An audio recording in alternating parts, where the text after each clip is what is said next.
Prabhupada Jaya Prabhupada Srila Prabhupada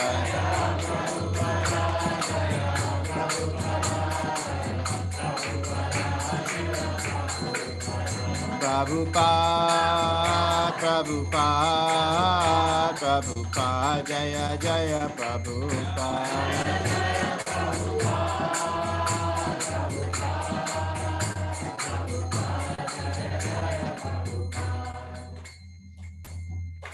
Srila Prabhupada ki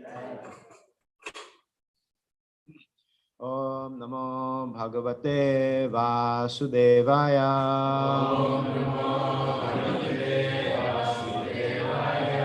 Om Namo Bhagavate Vasudevaya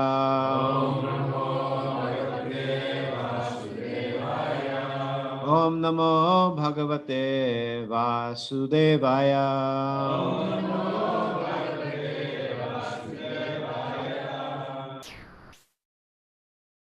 So we're reading from the 10th canto of the Srimad Bhagavatam, chapters 8 through 10. And today's verse is 10.8.31. So, okay. Yeah, why don't you go ahead and give it a shot? We're going to have Shruti Sagar Prabhu help me out with reciting this verse. Yeah, I'm not sure. It's kind of good. So we'll go try it. Oh,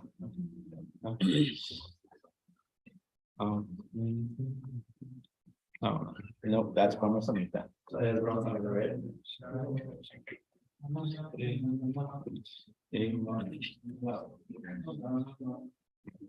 Evam dharstana ushati kurute mehanandini vasato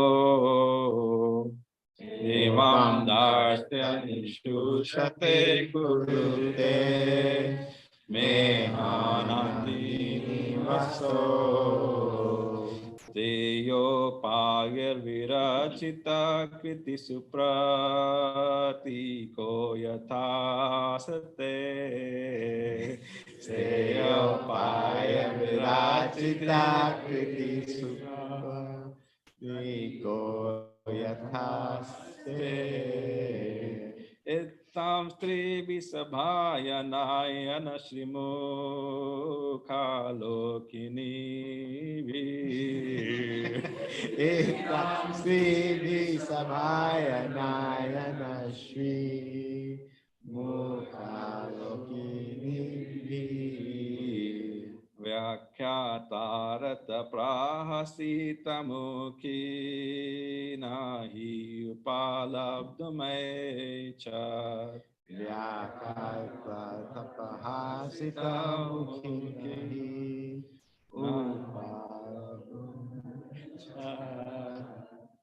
That's, I think, yeah, that's enough speculation for this morning.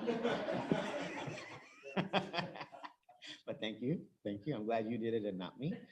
Okay, so do we do the word for word together? Okay. Evam, in this way, Darshyani, naughty activities. Ushati, in a neat and clean place. Kurute, sometimes does. Vihana adini, passing stool and urine. Pasto, in our houses. Steya upaye, by inventing different devices to steal butter and milk. Nakita Kriti, very expert. Is now sitting down here like very good. Stay while staying here. It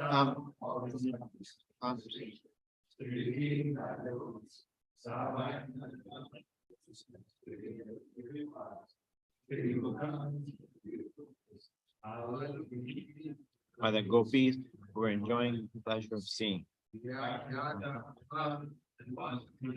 Against him, or Mother Yashoda.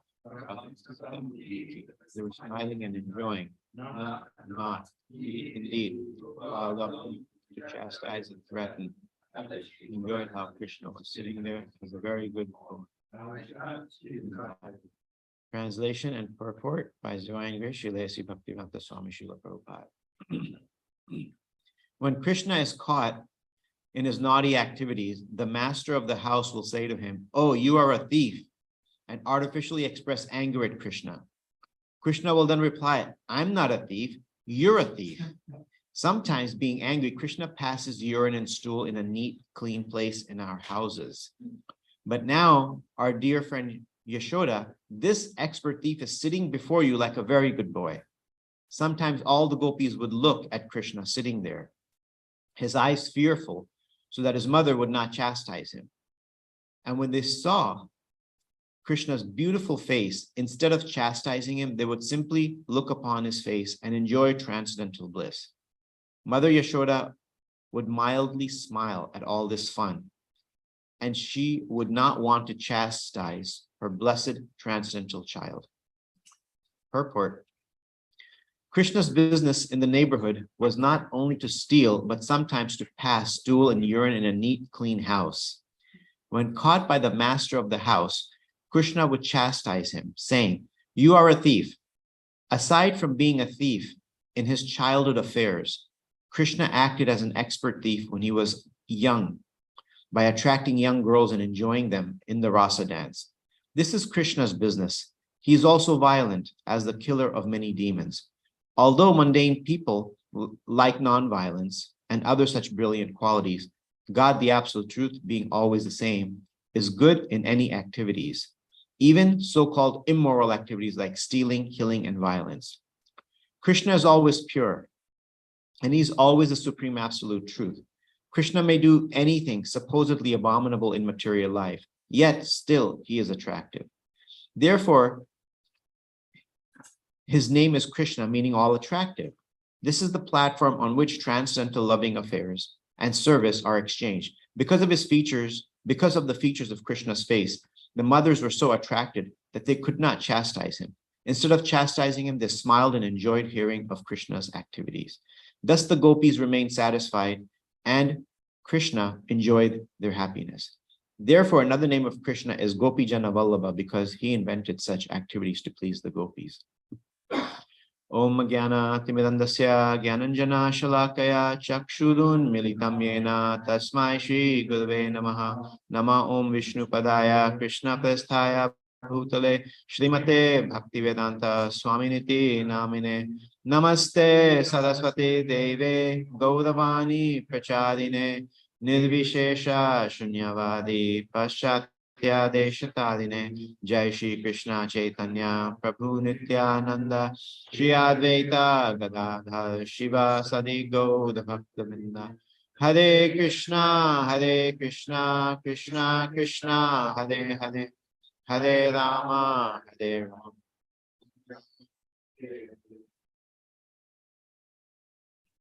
Hare Krishna. It's good to be back. So these three chapters, the one we're talking about today, is where Krishna shows the universal form within his mouth to Mother Yashoda. She looks inside and she sees everything. So the pastime is that here. So Krishna's different friends complain. Balaram also complains that Krishna is eating dirt. They complain to Mother Yashoda. And she's very shocked and surprised. So she makes him open his mouth to look inside. And what does she see? The whole universe. There's no dirt. Well, maybe there's dirt in there because there's dirt in the universe. So she sees the whole universe. And in the next chapter, what's happening is Mother Yashoda is trying to bind Lord Krishna because he's being naughty. First, he's eating dirt and he's being naughty. Of course, he's also passing urine and stool in the homes of the neighbors. Then he's breaking a pot of butter because he's angry because Mother Yashoda put him down to take care of the milk that was boiling over. Then she captures him. She ties him with a rope. And then after that, he goes into the courtyard and there are two big trees. The grinding mortar is pulled between those two trees and somehow magically those two trees fall down. These are some of the biggest trees, the strongest trees, and simply by a grinding mortar being pulled through them, he knocks them down. So, all of these are very interesting pastimes, especially the one that we're reading today from the verse about what he's doing. And Prabhupada talks about, right, like he's passing urine in a stool, he's stealing butter, he's dancing with and enjoying young girls. So all of this can be obviously very, very bewildering, right? In a spiritual tradition like ours, where we have such more strict rules than most traditions on the planet, like in all honesty, yet we have the Supreme Lord breaking almost all of the rules that we're asked to follow. And these, for a lot of people, these pastimes can be quite disturbing. Like, how is this possible? And the only, and if people ever do kind of complain about these pastimes or challenge them, at least we can, how would we react to that if somebody complains about it, in not such a pleasant way? We might have a strong reaction to their complaint. Like, oh, well, you don't understand this. Like, how can you? They're demons. That's a very good example. You could say you're a meat eater, you're a demon, right? So we could have a very strong response to them. But I would say, how about approaching them with empathy? Because empathy is always a very powerful way to engage in a discussion. Because if they're feeling so strongly, wouldn't it be helpful to know why they feel so strongly? And if they do say, well, yeah, this doesn't make any sense, it's completely immoral, you say, yeah, I can see how it totally looks like that. I can understand why you're disturbed. I was too when I first read this. So then immediately, they're a little bit more calm, like, oh, you were in this space as that I am in now. And you were also upset, and you were also confused by these pastimes of Krishna. So now that makes them understand, well, how in the world are you okay with this? And so how are we okay with this? And maybe some of us aren't fully okay with this, and that's okay too. Because there's only two ways to be okay with this. And maybe there's more than two ways. It's humility and patience and practice. Well, I'm going to add the third one. Humility, patience, and practice. To understand any subject on a deep level requires years. Whether you want to be a mechanic and you want to understand exactly how a car functions and how to repair the thing, it's probably going to take you a couple of years to really understand how to take care of it. If you walk into a mechanic shop or a school for mechanics and say, hey, I should know everything by tomorrow. Like, well, you haven't even got under the hood of a car. You haven't even lifted the car up and looked underneath. How are you going to understand everything by tomorrow? So that's another way. If somebody does get upset, first is empathy, then ask them, like, well, what subject in life have you understood within, like, how much studying of this have you done? Or are you hearing something somebody said, or you read one page or a chapter, and what's your conclusion based on? How much in-depth studying have you done about this particular topic? I mean, after all, most of India knows these topics, and folks from the older generation are completely fine with these topics. Like, none of them would even bat an eyelash of this. It's like totally fine, right?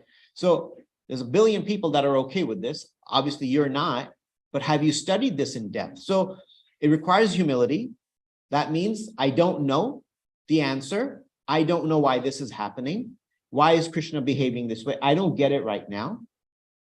Right? At least it starts with that. So maybe there's a different, higher reason that I'm not comprehending. So that's all, that is humility. And that's the first step. Then patience. You want to study to be a dentist. 4 to 6, 8 years maybe. You're not going to know it tomorrow. You're not going to know it in a year. Whether you want to learn to play a sport, you're not going to learn to play it in a year, in a day or a month or a few months. To become an expert at it, it's got to take you a few years. You want to learn to play a musical instrument, it's going to take you some time. Nothing is going to be learned immediately. That's just not how life works. But when it comes to philosophy, people are very quick to assume that they should know it right away. Just because it doesn't make sense to me, therefore it's not acceptable. No, but everything, in order for you to make a conclusion about anything, you have to have studied it. And that's the one thing. First is empathy and saying, like, how much have you studied this topic to come to the conclusion that you're coming to? You throw that back at them, immediately they don't know. Then, the people might say, well, yeah, well, I don't have to study to understand that, dancing with, girls at night is not a good thing. Yeah, but there's billion people feeling that this is okay. There's scriptures around this stuff. Have you thought to study those scriptures? No, I don't need to. Okay, conversation's pretty much over. So that means you're not willing to take time to understand something you don't understand. That's called fanaticism. Religious people do that, and atheists do that too, by the way. If we don't want to believe something, then we kind of close our mind off to it, and then we become fanatic. But at least with empathy and patience and humility, and not just that, it also requires practice. That's the third component. Practice means you have to do the practice. So in our spiritual life, that means studying the scripture, chanting, serving. It's these components that help us understand these deeper concepts. Just like I use for just a random example of being a mechanic, you can't just study a book on how to fix a car. You can't just watch a YouTube video on how to fix a car. You got to lift the thing up and get underneath and get dirty. And you have to do that a dozen times before you're qualified to open a shop and fix other people's cars. Or same thing if you want to teach a musical instrument or a sport, or you want to study mathematics or biology, you got to go in there and cut up some animals and figure out what the inside looks like, right? That's just the process. You don't do that, you're not qualified to speak on biology. I'm sorry. You're like, hey, I think I understand biology. Well, have you done that? No? Well, then you're not qualified to speak on it. So we have to remember there's a process for everything. And we're not going to get this now. Maybe we are getting it to some degree, but there's a process and there's a practice. And these things are applied to everything in life. Every topic, subject requires the study, the humility that I don't know it and I'm willing to learn, patience. It's going to take a long time for me to understand it. And finally, practice. Whatever you're doing, you have to, even a child has to practice to walk, practice putting on their shoes. Driving a car, how much you have to study, you have to get behind the wheel before you get the license, before you're qualified to talk about that. But nowadays, it's like we can come to conclusions. So, we can come to conclusions very, very quickly. So at least I wanted to, because these pastimes are sweet and they're also entertaining at the same time, but we shouldn't just assume that we immediately understand them, because for these things to be understood, there's also not just study and practice, but purity of heart is required to really get this stuff. Right? So that's also there. You have to have a certain sort of prerequisite or qualification to understand this topic. Just sort of like one example, you need certain qualifications to get into Harvard. You just have to. There's no other way around it, unless you got a rich daddy or something, right? But other than that, well, that's a qualification too, right? You got to have money, or you got to have a lot of brains and a lot of other things to kind of get in there. So there's qualifications for everything. And so the qualification for understanding this very high level stuff is purity of heart and mind. Meaning basically that we're freed or getting free of lust, envy, anger, greed, pride, these things. Without removing these things, and when we look in our hearts, we realize that we have an abundance of these things. So we may understand this in one level right now. The pastimes are sweet, but there's so much more depth to all of these pastimes, and it's quite phenomenal. And to the degree we become pure, to that degree we'll understand it. And we can't rush the process either. We do have to take our own time. We are all in a different space, and each one of us is going to take a different amount of time to understand it. Right? I can't claim to understand fully how all of this is working. It still doesn't fully make sense to me how Krishna can do all of these things. Of course, philosophically, then I can preach to myself. Krishna is beyond the modes of nature. Anyone else doing these activities is doing them because they're in the mode of passion and ignorance. They don't know any better. and they're doing this. It's criminal if they're doing it in the mode of passion. But someone who's beyond the mode of passion and ignorance and goodness, they're acting on a different level. And at the same time, we know that everything is coming from Krishna. It's all his. Everything belongs to him, and everything about him is pure. So we can say that, but we still don't fully get that. It's hard to fully get the idea that he can do all of these things and there's nothing immoral and unethical about it. So it'll take time for us to get that. It'll take its own sweet time. We can't rush it. We can just continue to remain humble, be patient, and continue the practice. And, I like the third section of this, or the chapter 10, the deliverance of the Yamala Arjuna trees.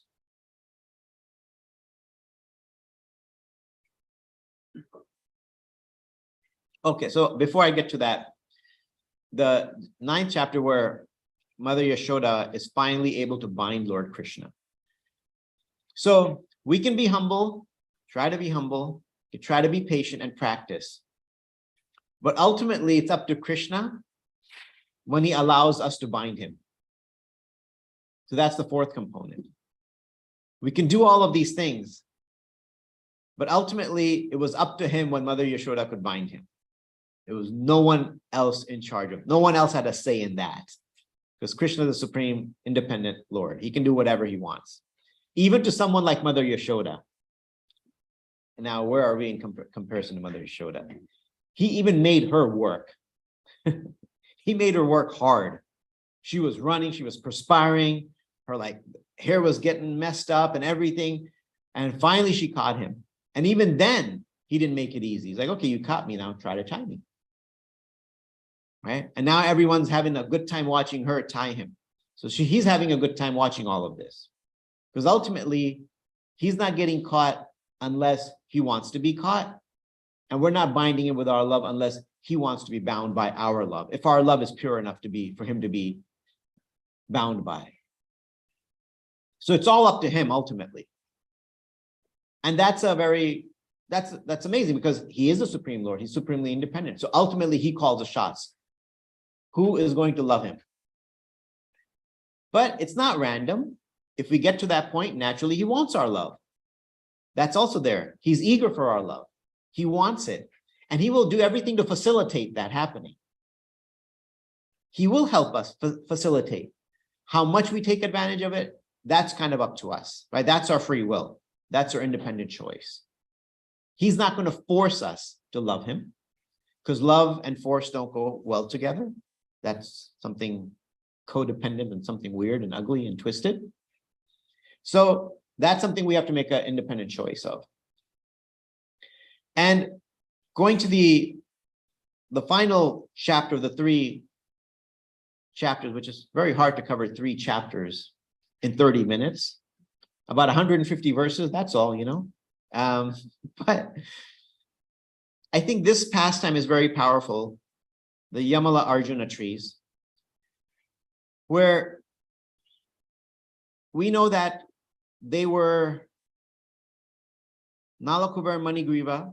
They were great devotees of Lord Shiva, and they were the sons of Kubera, the treasurer of the demigods.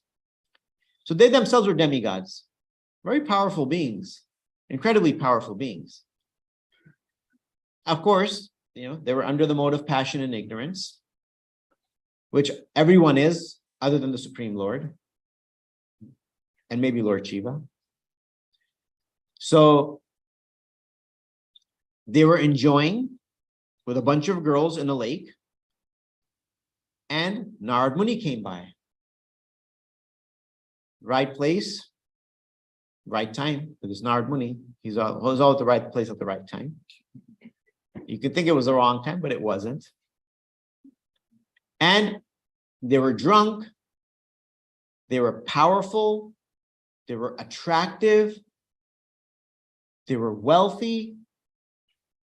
Very dangerous combination. Actually, if you think, this is all of these things we want for ourselves.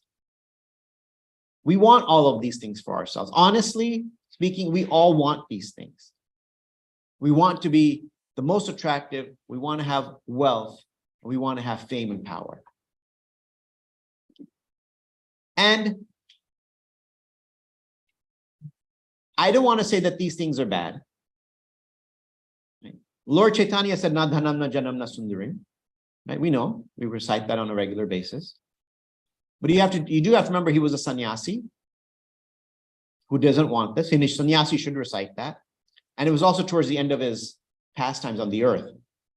Like that was one of the last things. I believe that's one of the last things that Chaitanya Charitamrita does. That was like one of his concluding prayers. Am I correct on that or no? Was it towards the end of CC? Anybody verify that? Yeah. It is last chapter, right? So it's one of the last things he did. So by the time you leave this world, you should be praying Nadhanam Najanam Nasundari. We get it.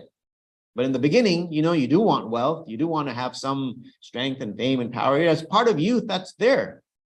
You just have to make sure it doesn't get to your head and you end up doing things like these two did. Right? You need wealth to survive in this world, to live comfortably. You don't want to be wondering where your next meal is coming from. You don't want to be always wondering how you're going to pay the next month's rent. You don't want to always be wondering how you're going to pay your phone bill. That's a miserable way to live. That's not going to help your devotion. I promise you that. And maybe you could prove me wrong. That's fine. I don't want to live that way. Ever. I've had those experiences, not pleasant. Well, not good for my spiritual life. So, but what happens is these guys completely lose it.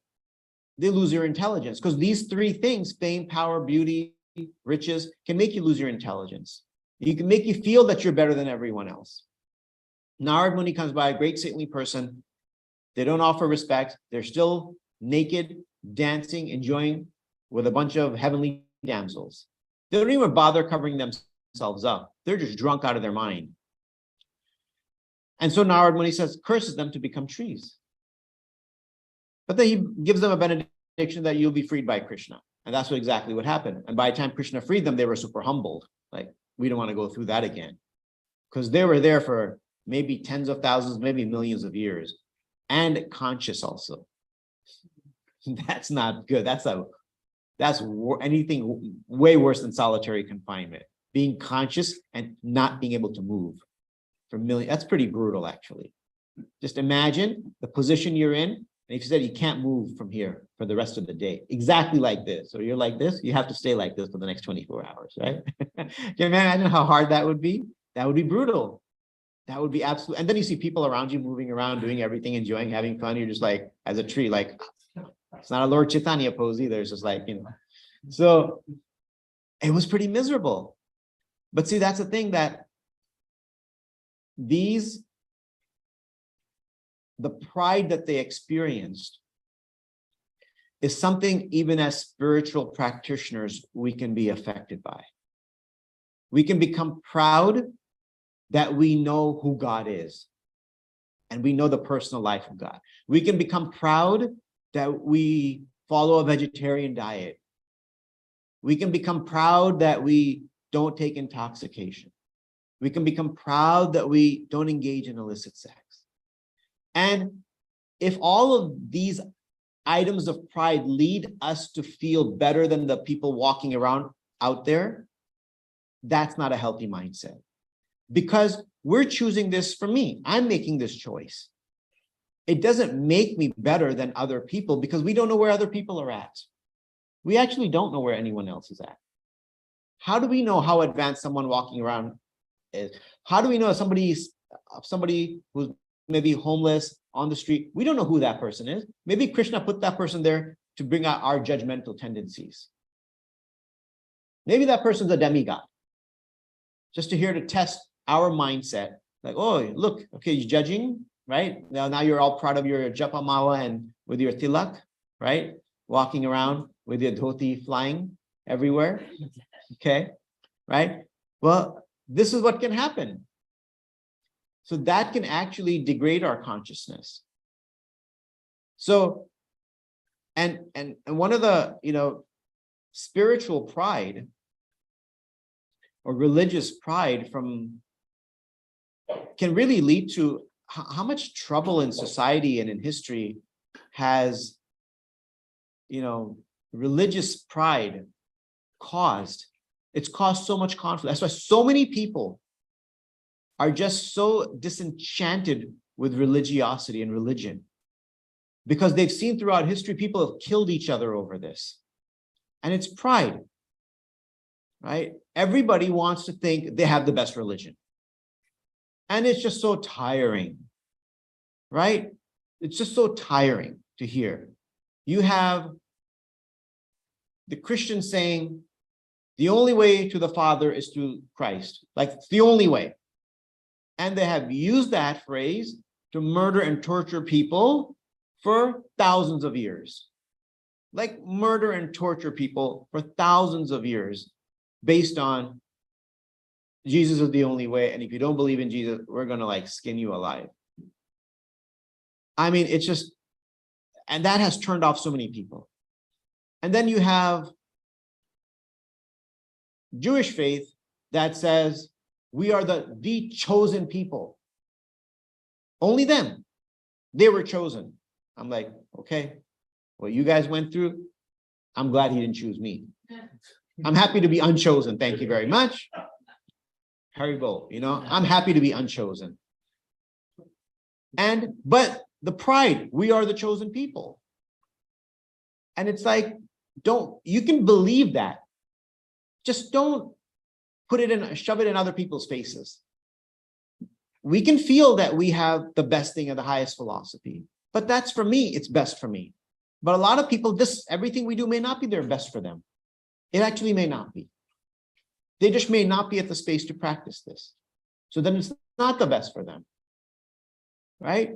And of course, the last prophet was Muhammad, according to the Islamic tradition. The last one, like God decided never to send any more prophets on this planet to deliver anyone else. He just sent the very last one, I don't know, 1,000. He's never going to send any more. That's it, guys. Movie's over. Show's over. That's it, right? If you don't convert, you are, what do they call it? Infidel, right? You know, when I used to do a lot of college outreach, students were so sick of hearing this stuff. And I'm almost like sick of hearing this stuff, you know? And so we don't want to become like that, please. We don't want to become fanatic Hare Krishnas. It's fine to talk about our tradition in a respectful way. Yes, sharing it with others, sharing prasad, sharing a book, that's fine. But just not in a way where we come across as the only tradition, the best tradition, and no one else has anything else. That's just disgusting. People don't like that. And we don't want to be instruments of people turning away from Krishna consciousness in our attempt to give them Krishna consciousness. Right? We don't want to become that instrument that caused people to say, like, these guys, they just sound like Christians with tilak on their head. And it's not Ash Wednesday, right? So we don't want to sound like that. We don't want to sound like we have the only way, because there are many ways. God has provided many, many ways to people to go back to Godhead. There are many ways that we're not even aware of. There may be a bunch of good Christians going back to Godhead that we don't even know. I remember one time I was having a dialogue with this Christian professor long time ago. And he said something that blew me away. And then, this guy is not vegetarian. He'll have his glass of wine. He was very elderly, like almost 80 years old. And we were in a coffee shop, just having a conversation. I was a brahmachari at that time. And he just casually said, and many people just don't understand that God is a person. It hit me so hard because I was a devotee, a brahmachari, and I didn't understand that concept. When he said it, it hit me. I'm like, my God, he knows that God's a person. He said it in such a way with like full realization that God is a person. It's been 20 years since I had this conversation. But you have those moments in life that you never forget because they had such an impact. Maybe the first time you were on a roller coaster or whatever, right? I mean, I still remember being hit so hard by his statement because I realized at that moment that I didn't know that God was a person. Even though I was preaching it and everything, I didn't fully get what it means for God to be a person. My brain I still can't fully grasp that idea. He said it with such a comfort with such an ease. He wasn't like reading scripture and reciting it. It came from his heart. So the point I'm making behind this is that there are many people who understand God as a person. They may not know him as the, blue form dancing with a flute. They may know him in a different way. And they may be just going back to Godhead while we're thinking we're better. So that's one thing that I think we want to be very thoughtful of, is there's no need. And a lot of times we want to make it feel that we have the best thing and we're better than everyone else to protect our faith. Because if someone else has something better, I chose it, that means there's something wrong with me. I chose it, I didn't choose the better thing. So we just have to say, this is the best, this is the best, this is the best, because I made this decision and I can't even see who else has what. And maybe in the beginning, you need to do a little bit of that to protect your faith. But I think it's really important that we keep an open mind. Even approaching our philosophy, we have to approach it with an open mind. And it's okay to continue to question in a healthy way. And if you are afraid to question, then that means there's a little insecurity in ourselves about our own understanding of our tradition. Because Arjuna, you remember, he's our best example. He questioned Krishna up until basically the 10th chapter. He asked different questions. He even questioned him like, well, how could you have given this knowledge to the sun god, right, in the 4th chapter, when the sun god is older than you? So it's kind of a challenging question, mildly. I'm sure his tone was more inquisitive, but he did ask that kind of a question, like directly, to some degree, challenging the person who's speaking the Gita. To like, how? Because Krishna said, I spoke it to the sun god. I was like, wait a second, but he's older than you. Like, how?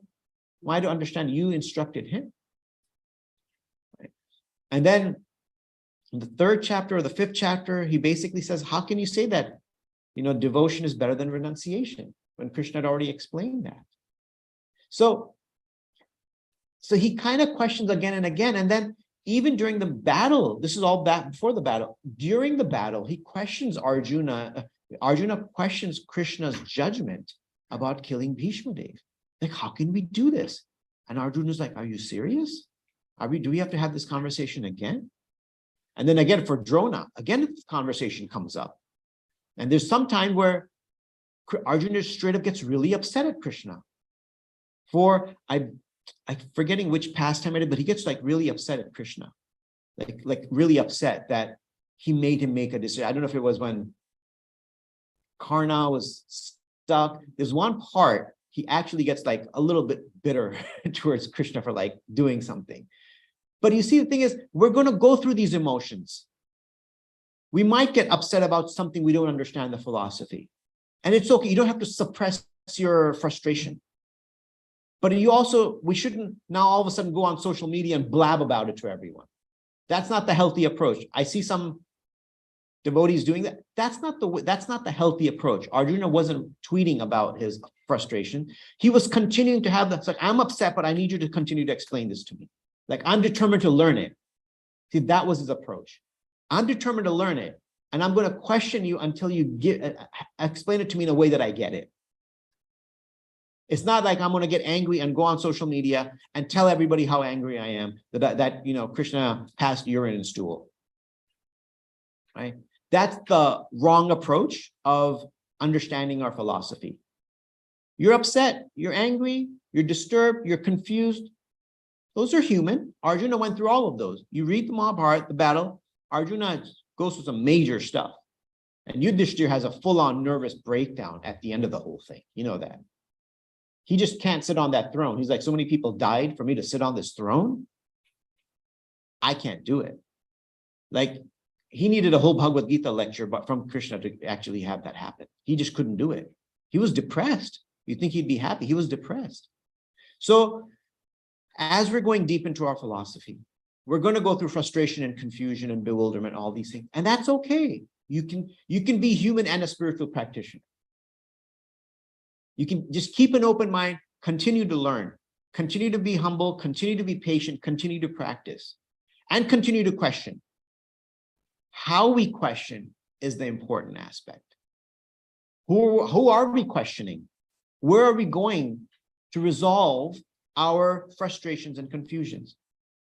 Do we just go to another person who's equally frustrated and equally upset? Because now you're fueling a negative fire. That's not reaching any resolution. Right? It's like a drunk driver asking another drunk driver for directions. Good luck. You know? Not going to really work. First of all, they shouldn't even be driving, right? Maybe that was a bad example. Okay. So, but you get what I'm saying. Where do we go to resolve our issues? Who do we go to for that? I think that's important. Because I see a lot of times devotees expressing their frustration on social media. I'm like, what's that resolving? You're just fueling a fire. And now you're just getting a bunch of, that's the worst place to express anything, really, right? Especially concerns. So let's be mature about it. Let's be thoughtful about it. Let's have some mature devotees that we can have a mature conversation with. It's good if they're like-minded, but if they're in a similar space as us, then they probably don't have any resolution for us. They probably don't. And if someone is treating us like that mature devotee, and they're coming to us, we have first step, empathy. Empathy is the first step.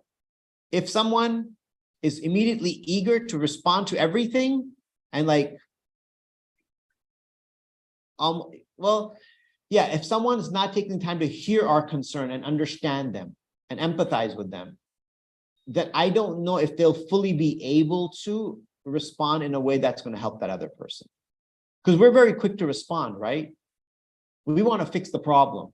We want to get this devotee all fixed up and fix up their faith and back into the kitchen, start cooking, No, now it takes time. It's not just a thing to do. We have to sit and understand what they're going through. Like, put yourself in their shoes. Like, I see how this is really frustrating. And this was frustrating for me too. And thank you for sharing all of this. And there's nothing wrong with the fact that you're feeling frustrated or disturbed or confused by this. Most people are confused by this, and it's true. So that's the approach we want to have. And if we are just simply acting on pride, then we'll never even go for that resolution. We'll let it brew in here, which will not lead to anything healthy. So I thought that this pastime here of the Yamala Arjuna trees is especially relevant for all of us, because these were very pious people. They're demigods.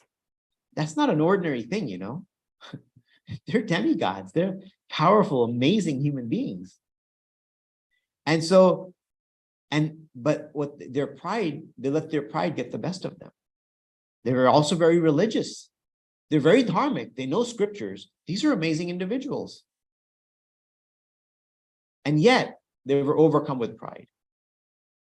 And just to look at pride in a different angle, if you worked hard at something, you finally accomplished something, there's nothing wrong in patting yourself on the back. It's okay. I mean, it's okay to be a little proud of some things that we've done that we've really been working hard for. And you achieved it. That's okay. I don't think there's anything wrong with that. If that's leading to you feeling you're better than everyone else, I'm much more accomplished, look at me, right? That's where the problem starts. So finding that fine line is not always easy. Where to stop patting yourself on the back, when to start, when to stop. But I think a little bit of that is okay. Natural for us to feel good about something that we've been trying for many years and we finally get it. Like, it's okay. You got to feel good about yourself. I think that's normal. But but just to be careful, because it can carry us away to a degree where we can commit sinful activities, be negligent, become even immoral and unethical, and break rules and laws of the city, the state, of our religious culture and spirituality. So that's the kind of balance we need to find. So yeah, so basically just to wrap it up, sum it up, I think all of these amazing pastimes of God that we have exposure to.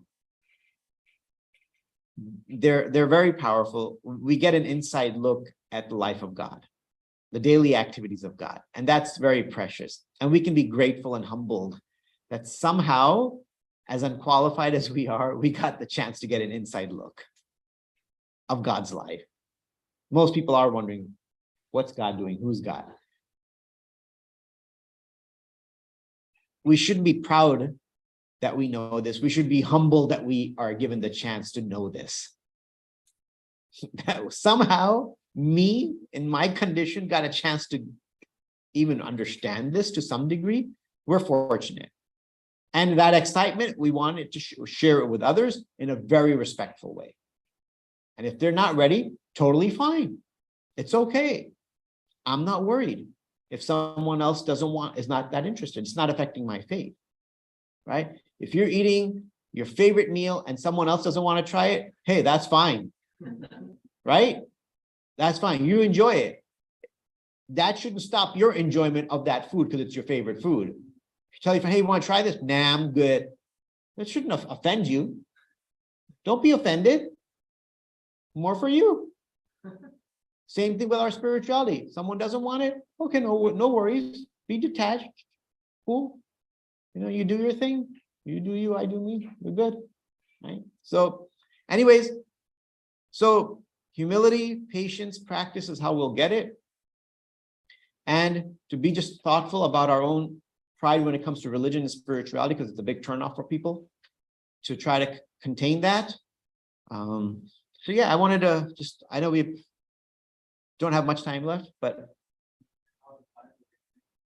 we can take one question. Okay, someone's already got their hand up, ready to go. Okay.